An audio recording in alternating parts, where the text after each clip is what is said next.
Blickensderfer, and you are on Art Talks, and we have a special guest with us today, Susana Weymouth of Tampa Bay BCA, and our lovely host, Reagan Cosper. Cheers. Thank you for being on the show with us today. But before we get started, we'd like to do a little icebreaker, but Susana had the rules. She's the judge today. We're doing a little different. So to initiate the show, we're going to do a 3-minute portrait of Susana's beautiful, lovely face. And whoever wins, you'll do the timing, and we'll start the clock, and you'll time it, and then whoever's the best, you judge them the winner. And then you're gonna do something fun with it at the end, but it'll be of you. Are you ready for this? Yes, absolutely. Okay, so let's see. Can you start the clock with 3 minutes, if you don't mind? So the rules are: we have one small brush each and one big brush, and we have 3 colors, primary colors: black, white, and blue. Which are some of my favorite colors. Is it? See, we're getting to know you even more. Can you do it the sideways? Yeah, we'll do another challenge, doing painting from the side. Yeah, that'll be fun. Okay. So, yeah, we have to look at you. And for inspiration, you have our invitation. You're amongst the first to see the invitation for TBBCA's 30th Anniversary Impact Awards. We were founded in 1989. And so while you draw, this is actually an image by Caleb Lindsay, wow, who is a remarkable artist, internationally renowned and exhibited, collected at the Met, MoMA, wow, several of the major art museums. And so that is Caleb Lindsay's beautiful image. And it's inspiring me already. Exactly. And so let's hope that it does inspire you. Okay. Amazing. Are you ready? Ready, set, go. Okay. You're like a little white. Oh my gosh, this is harder than I thought. I'm like, this is like 3 minutes. I'm like, oh Lord. Oh my God. Gotta go for the basics: the eyes, the hair. So what this does is, hopefully for all of your viewers, they can see that we're in a business, in an office setting, but we like to encourage business leaders to express their creativity. And one of the things that we do is engage them in these different programs that brings them into contact with individual artists like the two of you, and with arts and cultural organizations. And hopefully they'll go back and they'll do exactly what you're doing now. Hopefully not of me. Oh, all of you. But they will hopefully learn that everyone has creative talents. That is true. And it's also very therapeutic to do art. They say that 30 minutes of art is something that everyone should do once a week or more often if possible. It's very relaxing, and it lets your mind think in different ways and really hones your skills, your creative skills especially. Did you know that in the UK right now, in the United Kingdom and England, the National Health Service allows doctors now and encourages doctors to prescribe going to a museum. Really? Wow. So they actually will pay as if they were prescribing medicine. They prescribe for you to go to a museum. And what that means is that they are seeing the value of arts in medicine as a healing type of activity. Yes. So perhaps a doctor would say, okay, you need to go to the gym once a week, and sometimes these insurance companies will pay for your gym membership. So now they're doing the same with going to the museums. Isn't that wonderful? That's amazing. Yes, I wish we would do that here in the United States. I think I need a pink. I just did a whole workout because I was squatting. Yeah, you're I'm tired, man. How are we doing on the minute? What? Oh my gosh. I'm not ready for this. It goes by fast.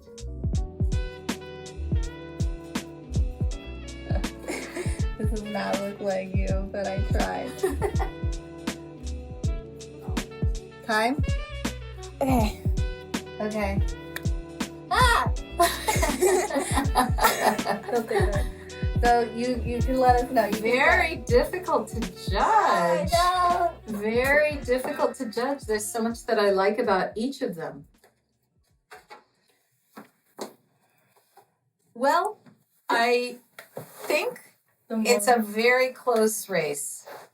There is a thin microcosmic space that separates the two. But I will go ahead and select Dana's on the right. And the reason is that I really like the movement. I fancy that I'm a dynamic person and full of energy. And I think that you've captured that beautifully in a very short period of time. But I love yours too, Regan. Thanks. Yeah, the brush stroke, right? Correct. I Yeah. love it. It And was both fun, of them. And yeah. now my thighs hurt. I know. She got to work out. She was kneeling. I'm gonna have to go to the gym now. Yeah, you did the gym for the day. See? Yes. Your art is Art your medicine. is my Just medicine. what I was talking about. Literally, Exactly. physically, mentally. Physically, mentally. So let's just go ahead and get started because I know like most of the time the interviews you do are like about TBBCA, but we wanted to get more information on you. So as the executive director for the TBBCA, that's a mouthful. Can you share with us what a day in the life is for you? My goodness. What is A it? What day does it in the mean? life. Well, it starts very early and it ends very late.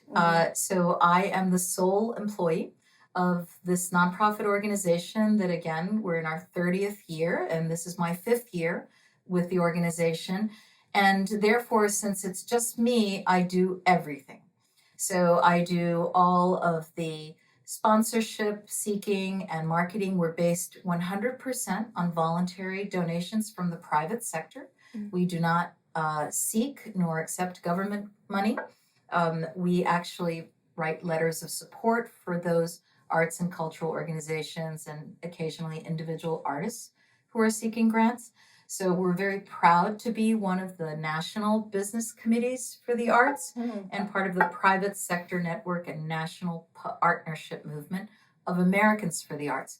So that's a big responsibility It is. because I'm not just representing a local organization. And by the way, we're one of the few that crosses all bays, I like to say. So we're Tampa Bay BCA, and that means that we have activities and reach out to Pasco, Pinellas, Hillsborough County, and beyond at times. So having to do everything myself, again, is a big responsibility. It's a big challenge, but it's also very fulfilling because there's never a dull moment. And I chose Dana's because I'm a dynamic person full of energy. So a lot of life. That's a life. good thing in my daily life. So I handle, for instance, all of TBBCA's social media. So I'll schedule posts. We run currently 2 campaigns. One is Where Are They Now Wednesdays. So I keep in touch with our scholarship recipients. Our scholarship program is in its 11th year. And since it was founded by our past president, the late Charlie Hounchell, in 2008, TBBCA has awarded 75 scholarships, helping high school students to defray tuition expenses at prestigious colleges, universities, and conservatories all over the United States. Wow. So it's a really big help that we provide. And we also provide encouragement and we keep in touch. And they tell us, wow, this really made a difference in our lives. Here's what we're doing. So if they're a musical theater, maybe they've already tried out for off-Broadway or other shows like that. And so I collect these, reach out to them, collect these updates, and then feature them so that our sponsors and donors can see the good that their donations have done. And we're also right now running 30th anniversary Thursdays this year. 30th anniversary Thursdays. Thursday. And that features That's our catchy. history and of TBBCA because over 30 years, we've had many different people be involved with us. It's nice to go back and thank and recognize those who've helped to found us and who helped to grow the organization in its early days. And then, of course, our current board of directors and other partners who are so important to us because they really are showing that businesses supporting the arts is a vital necessity if you're going to have a thriving business and arts and cultural ecosystem. Yes. So you've been an art activist before this organization. You were on a grant review panelist. So what made you want to be part of like an art activism like group? So I think that I was born in Cuba, and I arrived in the United States. My parents, who are both lawyers, went directly to Washington, D.C. And so I grew up in the D.C. area, and I attended Georgetown. And I think I was very fortunate that despite at the beginning, certainly their limited means and a family and having to be exiled from their home country, my parents always believed in the importance of arts and culture. And they exposed us from as long as I can remember.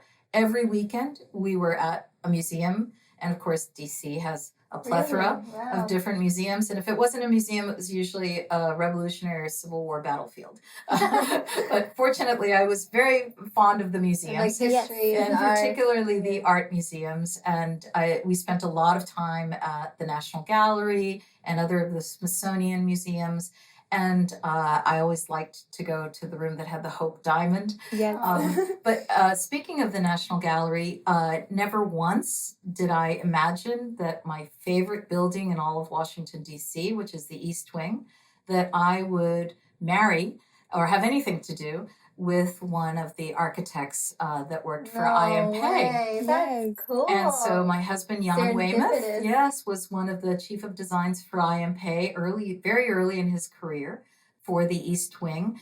And I think that then, many years later, marrying Jan, who does many different types of architecture, but is known perhaps more famous for his museum work. He's the designer of the Dali, more recently the James Museum, the Hazel Huff Wing and Conservatory of the Museum of Fine Arts, and other museums throughout the world. And of course, I know that you know that he was chief of design for Mr. Pei again for the Louvre in Paris. And so we married in France and living in Paris. Our son was born there.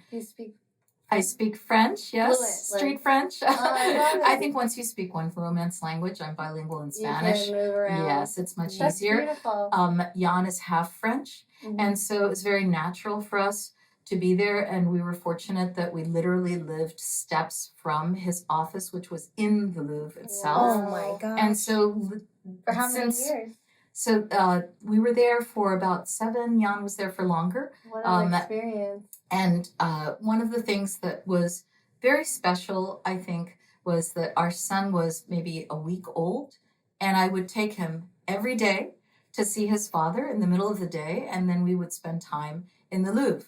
So just like my parents did that with me from when I was very young, I exposed and instilled that love of the arts in our own son. That's beautiful. Is he very a part of the arts as well? He's an army captain and a doctor, but yes, he is an artist as well. And I think that actually, thank you. And I think that, and thank you, Wells, for your service on both careers, medicine and the military career. And I think that one of the things that I've noticed with his artistic abilities, which he demonstrated very early on, is that even if you're not going to become a full-time artist, and obviously he's got these 2 very demanding careers, but it's something that you can carry with you all your life, and that is very fulfilling. Whether you're good at it or not, and both of you are clearly very good at it, and some people like myself are not so skilled, but it's important to go ahead and express yourself, whether it's in the visual arts, whether it's singing, or whatever. Performance, anything. Yeah, that's beautiful. That's I had no amazing. idea. After France, then you moved to Florida? Or no, actually, then we moved to London again for my husband's work. And so I was very fortunate at that time. I had a number of friends who were in the film industry. And so I got to meet Sir David Putnam, and he had founded one of the higher education institutions in film and television called the National Film and Television School, just outside of London. And so I was actually one of their development representatives and helped to spread the word and also helped them to prepare for one of their big anniversary celebrations. One of the fun things is that our son was young at the time, and one of the graduates, when I was there doing this, was Nick Park. And you may or may not know the name, but I'm sure you probably know Wallace and Gromit. Yeah. And that was his graduation thesis film, the first Wallace and Gromit. No way. And then he's gone on, of You're course, part to of great history. acclaim.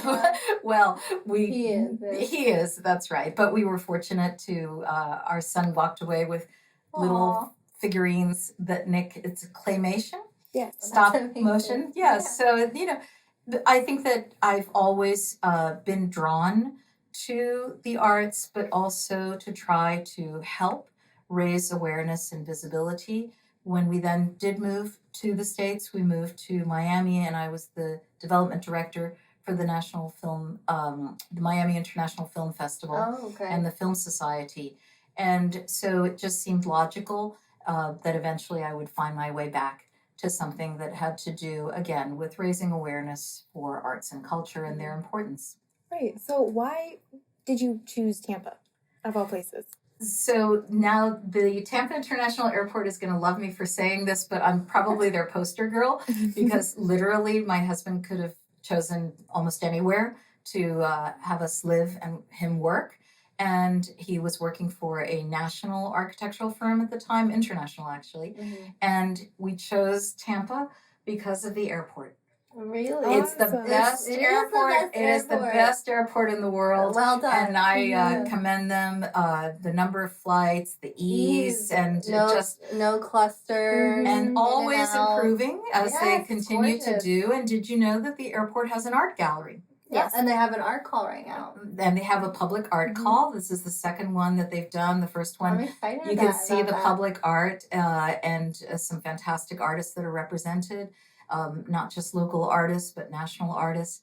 So we're very proud of Tampa International Airport and proud of their embrace of the arts, because they very much do. Well, it's interesting that the airport made, because he traveled still a lot. Like Correct. you were still, this was your base, but you plan to travel. Yes, So that's he your- travels for his work constantly So right that now. would make sense. Yes, right Yeah. now he has 2 projects that are outside of Tampa, and so he's in and out of the airport on a weekly basis. Currently to this Correct, day. yes. Wow. So you gotta have a super nice airport. Yeah, you Makes have to have a sense. great airport, or Yeah. at least certainly it's one of the many reasons that we choose to That's continue that's a big to live deal. in the Tampa area. Awesome. So, getting involved in the Tampa area, do you find it hard to encourage businesses to be a part of the arts community, or do you actually find them really into it? So, that's a great question. I think that, so the BCAs, the Business Committees for the Arts, were actually started in the late 1960s by David Rockefeller. And David Rockefeller said that the arts are not a luxury. They're a necessity if you want a thriving, again, an ecosystem, say. And so 30 years ago, Tampa Bay business leaders said, David Rockefeller is right. And even then, Tampa was positioning itself, and the Tampa Bay area was positioning itself as a leader. And you can't be a leading citizen of the world and a leading city of the world if you do not place arts and culture as a priority, as one of the priorities. And so I think that our businesses who support this see the strategic value. Arts and culture, when they're thriving, do many different things. They have many different advantages. So when businesses are looking to settle in a place or to relocate or to expand, then you can't just work all the time. And when you're looking to attract the right workforce, and a creative workforce, a workforce that, especially now with Gen Z, millennials, they want more a than just- thriving arts What a and community. cultural scene. Yeah. So whether it's the museums, whether it's the festivals, we work very closely with Gasparilla Festival of the Arts, with Gasparilla Music Festival. We work with a lot of the galleries and museums. Whether it's the theaters, we have a wonderful selection of theaters all across Tampa Bay, Stageworks, Jobsite, the Straz, which brings, national and international performances and acts here. So we really have an embarrassment of riches, and we need to make sure And our businesses know that we need to make sure that those continue to thrive and to grow if we want to attract the right workforce and continue to grow as a city. And we have some big, there's Amazon, we have Microsoft over here, so we have some bigger established companies more matriculating to Tampa. So that is true. So what are like some of the challenges you face like with these businesses that aren't necessarily like into doing that right now, or like how do you help them like see that the importance of arts and culture here? So we have a number of different programs that are wonderful entry points for businesses. One of the things that, for instance, we do for our partners, because again, we're part of the National Partnership Movement of Americans for the Arts, is that we have an Art and Lobbies program.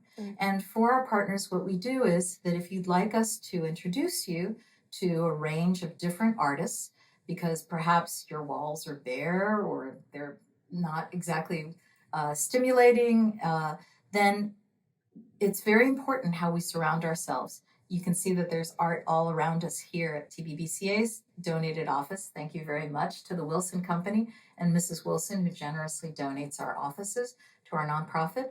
But so let's say you want to beautify your offices and you want to give something in common that your employees can communicate about and stimulate discussion and stimulate thoughts. And so we will have the firm or the company select the artist that they want to start with. And then that art from that artist will be on loan for, say, 3 or 6 months. The artist, if the company or one of their clients perhaps decides, wow, that's beautiful, I'd like to buy it, the artist gets 100% of the sale price. It's a way for the artist to become known. We don't charge any commission or fee or anything. We sort of serve as the honest broker. But that's a wonderful way for just one firm, one business, to get to know about artists that are perhaps local and enjoy some of their work. We also do cultural encounters, which is high value added, high impact dialogues curated, and we like to make them occasionally multidisciplinary. So perhaps we'll have an author speaking at a museum where we will bring in a musician and have the 3 of them on a type of panel. And we do a lot of those with our cultural partners. Awesome. So for the other way around, do you like provide resources for artists to reach out to these businesses? Like, do you provide links on your website? So we do call to artists whenever that is appropriate. And we have ways of connecting artists with individual businesses, but usually through one of our programs, such as Art and Lobbies. And that's at any time it's correct. Needed. Yes. Awesome. May I ask one question? Yes, Is please. the businesses that can apply, is it any business small to, or is there a requirement that the business has to have so many employees? Or? No, you can be 1-person office, you can be 100-person office. And, you just and this is, again, one of the benefits of our partnership. So you voluntarily donate to us. Okay. We consider you a partner, Mm-hmm. and then you're part of the family. And we do all of these different things that hopefully I consider my partners and donors, therefore, investors. Yeah. And this is one of the ways I've come from a banking and finance background for part of my career. And I'm very determined to deliver a good ROI, return on investment. So when someone donates to us, they're really investing, and they gain many different benefits for themselves and for their employees. That's beautiful. That's really structured perfectly. Yeah. So you host some events for these people, and we have something coming up in October. So the TBBCA honors generous contributors and artists and part of the community. So what do you expect to see for this annual TBBCA Impact Awards? Thank you very much for asking. So this is our 30th anniversary Impact Awards. Huge. So for 30 years, every year on an annual basis, since the year TBBCA was founded, we have held Impact Awards, the organization has, and it honors extraordinary contributions to and in support of arts and culture. So we honor arts and cultural patrons who have been very generous in helping to finance and support exhibitions, catalogs, perhaps other types of endeavors, theaters, things like that. And then we honor individuals as well. We would like to recognize businesses that have been big supporters of the arts. Perhaps they support the entire season of the Masterworks for the Florida Orchestra, or perhaps they support the Master Chorale, or perhaps they support several performances in a theater. And so I think it's important that we say and hold these people up as examples and inspiration. And that's part of what Impact Awards does. We now draw about 400 business leaders from across Tampa Bay for a very special evening, and we produce together with our very good partners, Chapel Roberts. Their creative director, Glenn Horn, is on our board. And together with them, we collaborate on video presentations on our honorees. And that tells you a lot, not just about the person or the firm or the organization itself, but also about the state of the arts, again, in Tampa Bay. And it's really thriving. So you can go to our website, www.tbbca.org.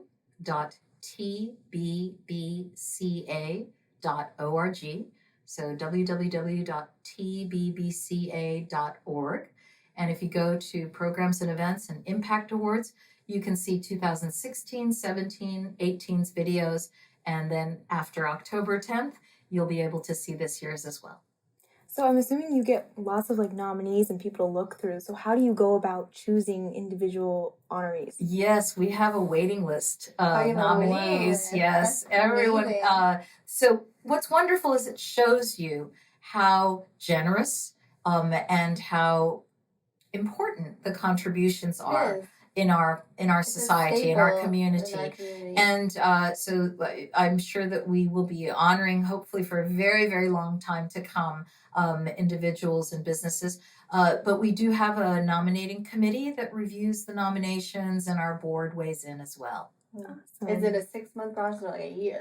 Maybe because you're working out the logistics for this coming October, are you thinking about next year? We are already planning for next year. Oh, we already have many of our nominees. Okay. And so we start literally before this year's Impact Awards. I'm already starting for next year's Impact Awards. So right now you're just doing the logistics for this year's, but you've done the major things probably because it's coming up quickly. Yes, it's coming up quickly, October 10th. So we've got basically a little over 2 months to go. And we begin, again, the minute that we close out one Impact Award, we're already working on the next. And these videos are very, very beautifully done, again, by Glenn Horn and his team.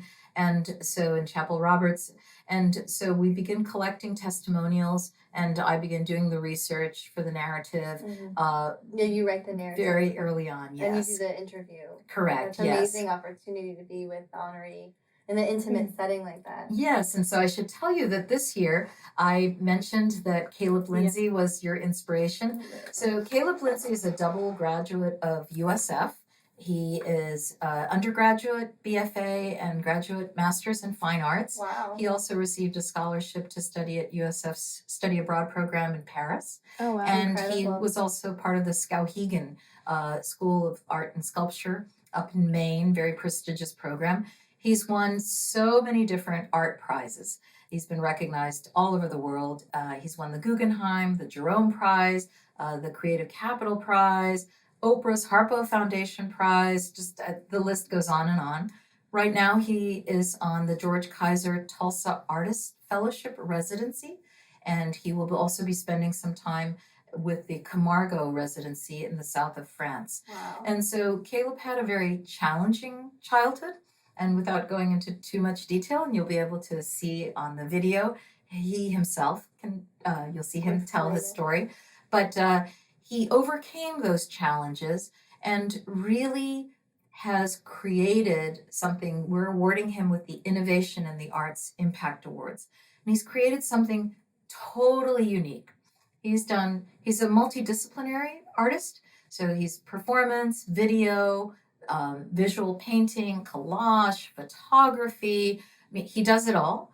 And he's created over 80 characters, of which he's already played over 30. And they are part of a family tree. He was commissioned by USF to create the Rose family tree. And I think that may have gotten him more deeply involved in this. And he's remarkable. He overdubs his own voice. He plays them in character. Many of them are female. He sings, Wow. he writes the music, he produces the music, he plays piano by ear, he sings, and he does all of these, and he's weaving these stories. His grandmother, who was a seamstress, and who actually taught him to sew, he was president of his high school class, president of the Future Business Leaders of America, and he was also president of the Future Homemakers of America. Oh my gosh. So he sews, he designs, prints. Wow, that's a good MoMA one. is very interested in some of his prints. And so he does it all. Yeah. He's actually collaborated with fashion designers. Proenza Schuler have asked him to collaborate, and they did their runway show with him in Florence a few years ago. Diane von Furstenberg has actually designed clothing for him. Wow. And so, again, very multidisciplinary, works with a lot of disciplines. But back to his grandmother. So she would, when he would come home from school, when he was older and living with her, she basically, in later years, raised him. And she would sit him down, and she would be watching a soap opera. She liked particularly The Guiding Light. And so he would watch this. She eventually went deaf, and she'd still watch it. And how fascinating. Wow. So clearly there was something about that The connection. family dynamics and the slight dramaturgy, if you want to call it that. So he brings this grasp of art and art history that's very deep. He claims some of his inspiration. He draws from Renaissance painters, but then also from pop culture. And he combines these in his work. So you've never seen anything like it. So much so that he has been invited to participate at Sundance, at the Tribeca Film Festival. He's acted with James Franco, who's become a good friend. He's friends with a number of different artists. And again, he's in major museum collections around the world. He's in the Met, MoMA, the Rubel collection has exhibited and collects his work. And he's really considered one of the most groundbreaking and innovative artists of his time. How wonderful that we're recognizing this. Yes. So that's one of our honorees for this year. That's incredible. That's crazy. So I'm just blown away. So you meet all of these like amazing artists. Like, what advice would you give to like any artist out there right now? What would you tell them like to do to promote themselves to be at that kind of level? Like, I think that Caleb shows remarkable resiliency and persistence, a lot of hard work and striving for excellence. And I think that's one of the reasons that our businesses find it so easy to support arts and culture in our community. If you take the Florida Orchestra, Michael Francis, that's a level of excellence that's international. If you take the Tampa Museum of Art, there's an abstract expressionism show right now that's part of a private collection, the Haskell Collection, curated, in fact, this time by the director, Dr. Michael Timor, with the assistance of the curator for modern and contemporary art, Joanna Rebotham. It's extraordinary. And I would say you could be in New York at the MoMA, which you could be, but we don't need to say that anymore. I don't think that Tampa is chasing other cities anymore. We've really come into our own, and we have extraordinary points of excellence, and I'm thrilled that with TBBCA Impact Awards, we get to highlight some of that each year. well, I want to thank you for taking the time to like come and chat with us. Even though you didn't choose my painting, that's okay. She'll forgive you. Yeah, but thank you so much. Thank you very much for this opportunity. It's lovely to have you and welcome you at And it's always a TBBCA's pleasure office. to talk to you. Thank you for having us host right in the middle of the office. Yes, please Talk come about back. the contemporary art. Thank you. Thank you very much, and we'll see you October 10th at Impact Awards. Yes, can't wait. Thank you. Thank you.